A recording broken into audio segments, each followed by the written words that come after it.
I just returned home from the Arizona Flying Circus. On the day we arrived, tragically, Lifeline had to be called in for a pilot who fell out of the sky. And unfortunately, later he would lose his life. The reason being, according to the eyewitnesses, was due to riser twist. On the way home, while I was thinking about this, I was informed of a paramotor group on Facebook in which an instructor and a student were both posting in separate posts about the exact same scenario, in which neither one knew how to compensate or mitigate riser twist. It doesn't matter if you're an instructor, a student, a soon-to-be pilot, or somebody who's been flying a long time. Riser twist and torque compensation are something that it is imperative for you to know. In fact, in my opinion, it should be on every instructor's syllabus and part of the rubric before a student passes the course and is ready to fly. If you're an instructor, if you're a student, if you're a soon-to-be pilot, or you're already flying, grab a piece of paper and a pencil, because this is the guide to twist, spin, and torque compensation.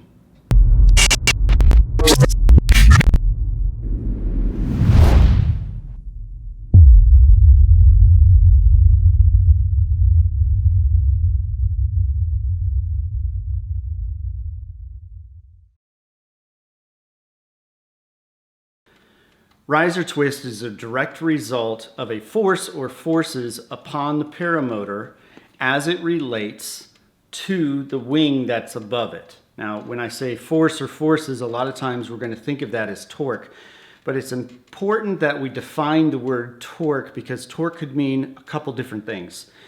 Torque could mean the spin or the counter spin on the x-axis, which we'll call roll, but we're going to define as spin. And you'll notice that I'm using some different terms than if you were a private pilot.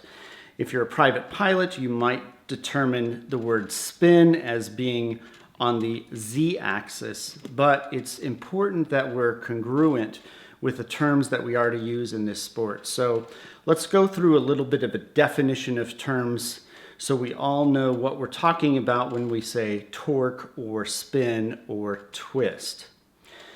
And to do that, we need to talk about axes. So we have three of them. The first axis is going to be the x-axis. It's going to be the axis on which the propeller spins. This goes through the pilot, forward and backwards, and it is what controls roll, right?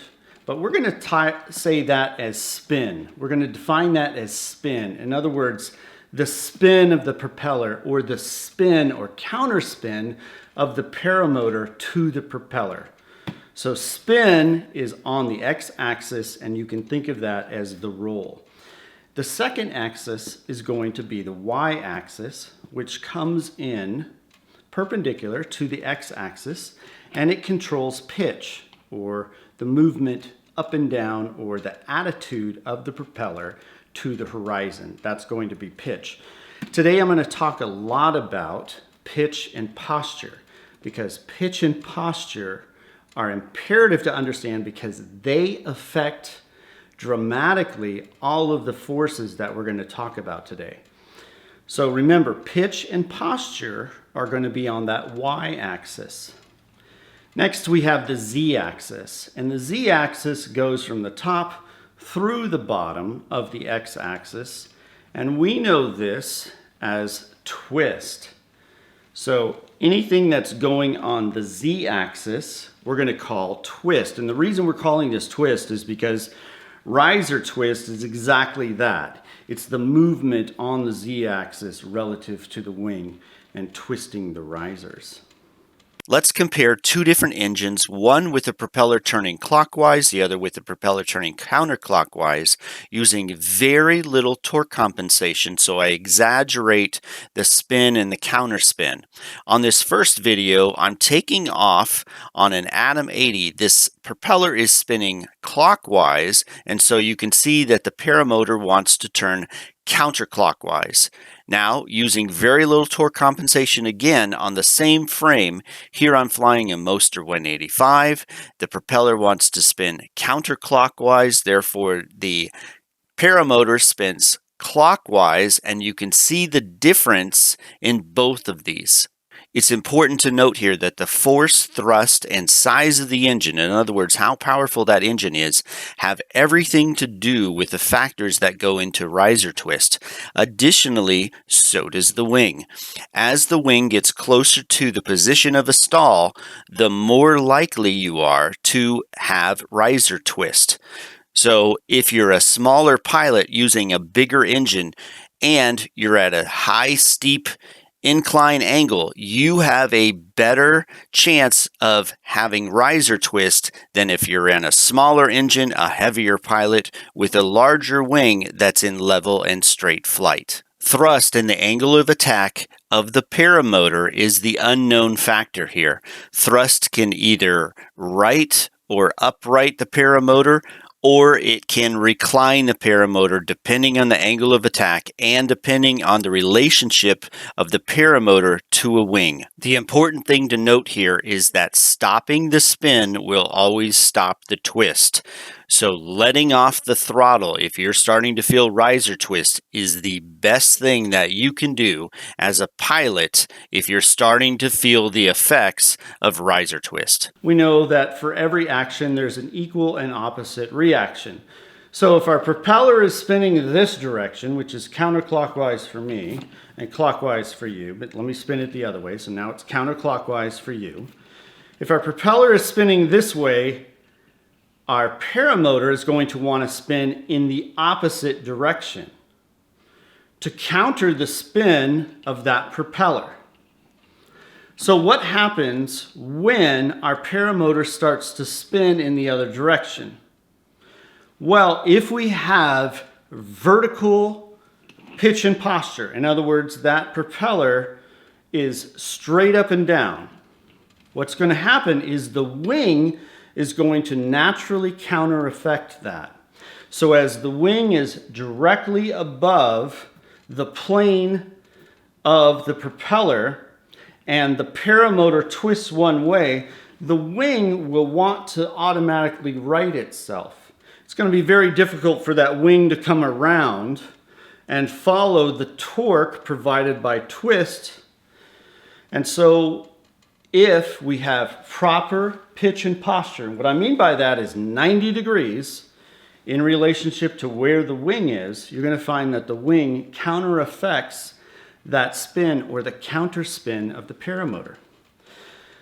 But we don't have proper pitch and posture when we're flying. In fact, we don't want proper pitch and posture under normal circumstances. What we want is we want that propeller to lean back a bit so that x-axis is going to be pointing up into the air. Not a lot, but just a bit. And if we have pitch and posture that's a little off and our paramotor starts to counter spin in relation to the spin of the propeller, what's going to happen is it's going to force something called a twist. In other words, it's going to affect the z-axis. And as it does, one riser will raise, another will lower, and what we're going to do is we're going to go into a turn. Now, if we have a counterclockwise rotating propeller behind us, right? So the propeller is moving this way in relation to me, counterclockwise.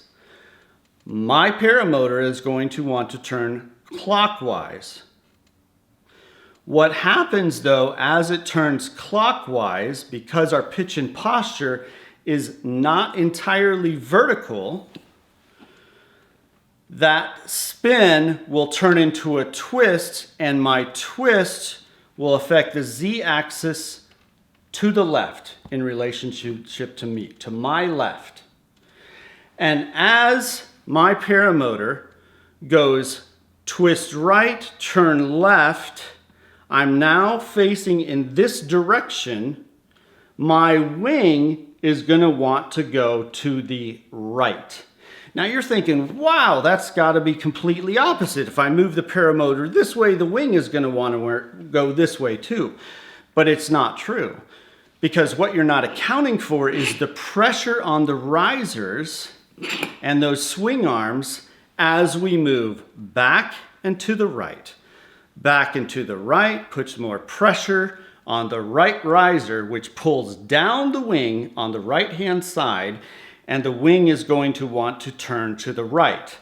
Our paramotor is turning to the left and going up, and as it goes up, our pitch and posture becomes worse and worse and worse. It becomes more exaggerated.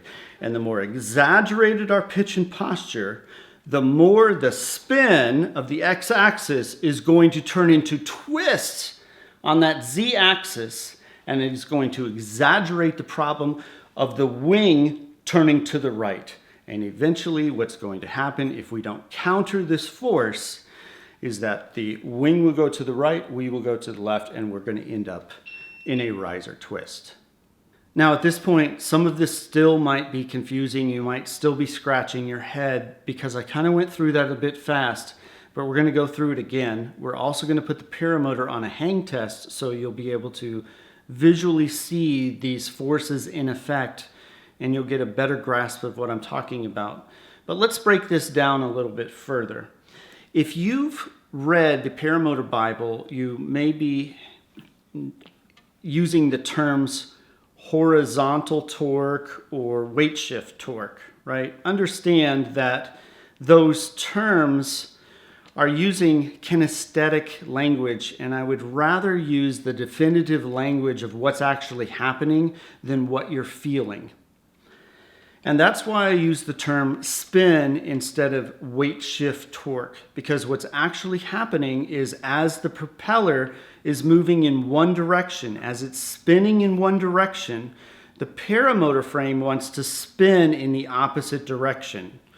So even though the Paramotor Bible defines this as weight shift torque, it's important that we think of this as spin, and the paramotor wanting to spin in the opposite direction or counter spin.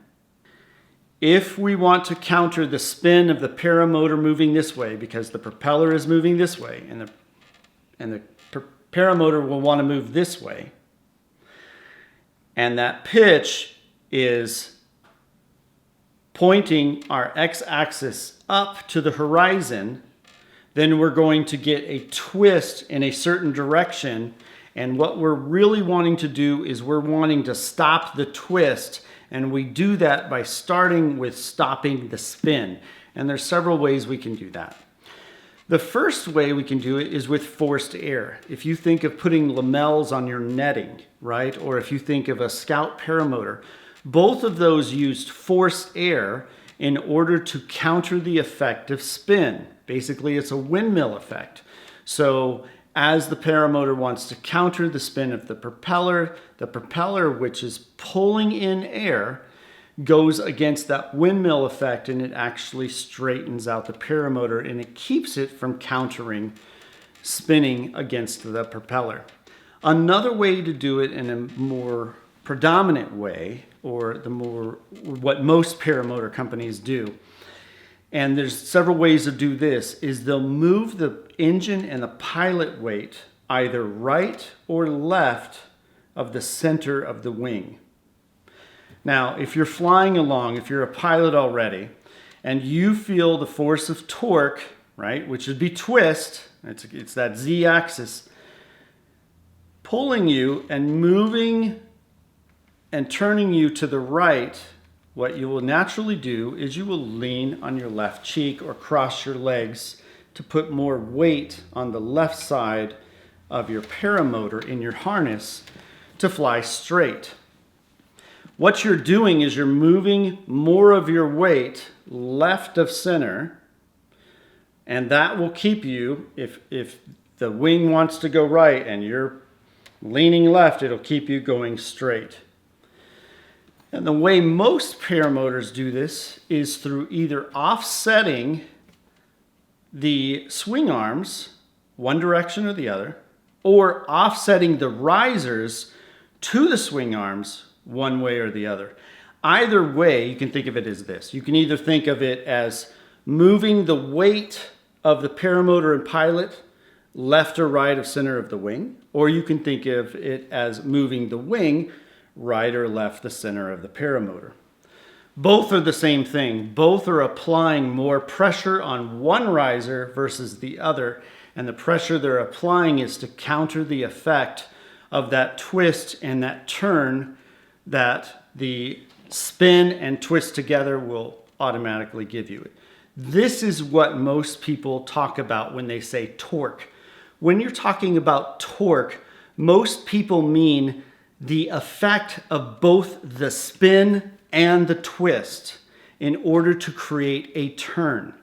Now that we've gone through the theory of what is happening with spin and twist as it relates to pitch and posture, let's go through 3 basic principles that we need to understand in order to counter riser twist. Principle number 1, with perpendicular pitch and posture, in other words, the z-axis is 90 degrees to the horizon, and no other force or compensation applied, the wing, when directly overhead and in level flight, will directly absorb the spin via an increase in pressure on one riser over the other, which will result in a turn. Principle number 2. The further away from 90 degrees the pitch of the spinning propeller is in relation to the wing, the more exaggerated the twist will be due to the torque caused by the spin. The more upright the pitch of the spinning propeller in relation to the wing, the less exaggerated the twist will be, but the sharper the turn will be. Principle number 3 is the gyroscopic precession effect is due to the spin of the propeller while in a turn. This gyroscopic precession effect is always 90 degrees in the direction of the rotation and can both exaggerate or inhibit the turn. Outside of the USPPA, which really isn't a governing body, there is nothing to say who is and who cannot be an instructor. The USPPA puts out a series of tests and certification for some instructors, but it doesn't mean that you need the USPPA instructor certificate in order to be an instructor. And unfortunately, there's a lot of instructors that don't understand torque offset as well as riser twist and don't do something called a hang test. Now, if you're going through a school and your instructor isn't doing a hang test with you, you need to find a different instructor. It is imperative that a hang test be done on each student. Some instructors actually go as far as to fly a student's paramotor for them to see if the torque compensation is adequate or not. Now, let's go ahead and move outside and put the paramotor on a hang test so we can visualize what torque compensation actually looks like. For our hang test, one of the most important things is that the lines that we're using to hang the paramotor from are the exact same length. So, not an inch off, not a half an inch off, the exact same length. This is very important. And what we're trying to do when we do a hang test is we're trying to get pitch and posture with the pilot in the seat. Now you'll notice that the paramotor is tilted back here now, and the reason is because there's no pilot in the seat counteracting the weight of the engine. But once that pilot's in the seat, this will raise up and we'll actually get better pitch and posture. Now to give you a visual here, if my paramotor is straight up and down and I twist it one way or the other, what I'm doing is I'm applying a force on one of these risers versus the other, right? So if my propeller is spinning this way in a counterclockwise direction, again, that's relative to me, the pilot, it's going to be counterclockwise.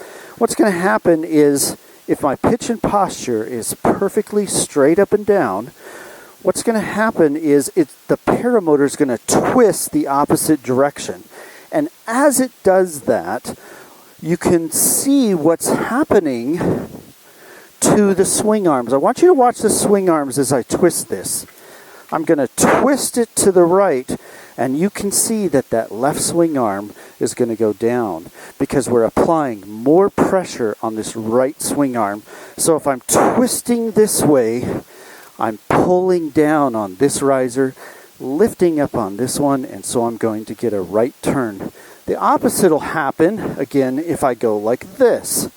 If I twist the paramotor this way, I'm loosening this, I'm applying more pressure on this side, and what's going to happen is it's going to want to turn left. Now, if I reduce that pitch and posture, right, if I make it so it's more angled like this, and I apply twist, something very easy, or apply spin rather, something very interesting is going to happen. I'm going to twist it this way, and now, instead of it applying more pressure on one, it's actually going to move on the z-axis and do what's called a twist. So I take that spin and I turn it this way and I do that same spin, and you can see that I'm starting to actually twist against that z-axis. This, if not compensated for, gives us our riser twist. Because again, if the wing is overhead and I do a twist like this by inducing a spin, and again, that spin is all relative to the pitch and posture of the propeller, that can easily turn into a riser twist. All right, with the engine on, you can see that we're already experiencing a little bit of twist because of the counterspin of the paramotor. This is going to exaggerate very quickly as I apply throttle here. So if you can, watch this. And what I want you to watch, and we're going to do it a couple times, is I want you to watch for the spin, how that spin is translated into twist. And I want you to watch each of the swing arms to see what happens to each of those swing arms. Now, again, the engine we're using has a counterclockwise rotating propeller, and that propeller in the counterclockwise is relative to the pilot. So as the pilot is sitting in that seat, that propeller is going counterclockwise. Now, when we apply throttle, now, what just happened there? I want you to see it again. Right?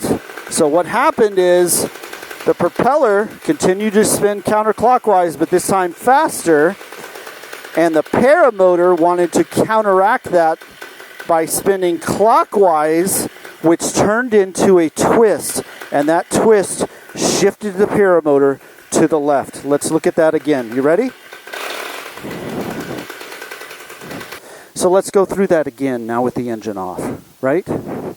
So what's happening here is if the propeller were straight up and down, and if we applied twist, what's going to happen is that twist is going to pull down on one side or the other, depending on which way it's twisting, right? So if I pull this way, it's pulling down on this line right here.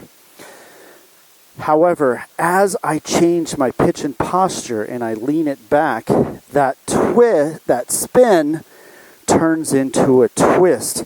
And that's exaggerated the farther back that pitch and posture is. So the farther forward or the farther up and down it is, the more I am pulling down on one side or the other. But the farther back, the less I'm pulling down on one or the other, and the more twist I'm turning that spin into. Now let's talk about how we counter the effect of that twist. We can do it, remember, by countering the effect of spin. We can counter the effect of spin through lamelles or forced air, but we can also counter it by moving the weight of the paramotor and the pilot right or left of the wing. Now, there's two ways we can do that. One is with these torque blocks that go onto each separate swing arm, or we can do it by moving the swing arms right or left. Now here's where you really need to think. If we know that with a counterclockwise rotating propeller, that if the twist brings up and left in this direction, which way would we need to move the weight of the paramotor in relation to the wing? If we bring the left swing arm out, what we're effectively doing is moving the wing left of center in relationship to the pilot. So we're moving the weight of the pilot to the right. And if we do that, what we're going to do is we're going to amplify the effect of twist. It doesn't seem like we would because the paramotor, again, is going up and to the left, so wouldn't we want to lean right? Well, no, because you got to remember that in a hang test, we don't have a wing above us. We have a stable platform. And so we're seeing the effects of twist without the wing. Once you put the wing up there, what's going to happen is that wing is going to want to move right. It's going to counter the effects of the direction you're going to go with the paramotor. So as the paramotor goes back into the left, right, or back in this way, that wing is going to go this way. And if we move that left riser out by shifting the weight of the paramotor to the right of the wing, we're going to amplify the turn of that wing to the right. And we're actually going to amplify the twist. What we want to do is we want to move the right swing arm out, which brings the weight of the paramotor to the left of the wing. And as the wing goes to the right, we're putting more weight on the left, which wants to stabilize that wing and let us fly forward.